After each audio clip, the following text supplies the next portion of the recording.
I think the people that we follow mainly are people like Gandhi and Martin Luther King, and unfortunately they get killed. Now, we're the only people that have tried the same gig with humor, and I think the establishment or whoever it is that kill with these people don't know how to handle humor. And so I have just as much sense of humor as you, probably more. I hope so. Jack, you're a laughter maker.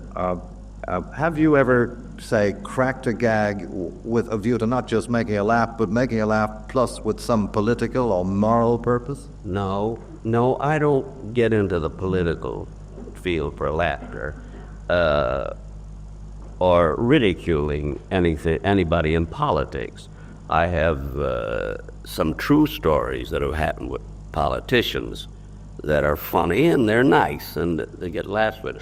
But I would like to ask Mr. Lemon, and I'm merely asking this because I just want to know.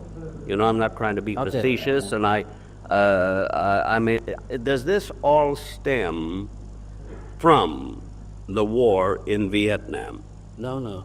We're protesting. I mean, it all forms of violence. I think the war in Vietnam is a manifestation of the whole of the world's violence. I think Hitler and the Germans were not the only ones to blame. I think it's a manifestation of man's violence. So, of course, I'm protesting against Vietnam, but also London or anywhere else the violence is happening. Well, pardon. Go ahead, Josh. Well, what would you think then?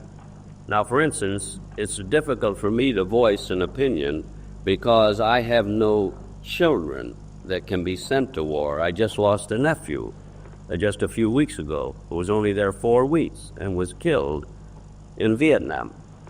But I can't actually voice an opinion because if I had a child, it would be a little bit different. But what I'm trying to say is we don't want violence and we don't want wars. Now, whether it's necessary to have the war in Vietnam, I don't know, but it could be necessary for this reason. Supposing we all stepped out of there, America got out of there. Now they come down, the communists come down, and they take it over, which I'm afraid they eventually will anyway. Now, as long as they can take that over, they take the next country over, the next country over, the next country over.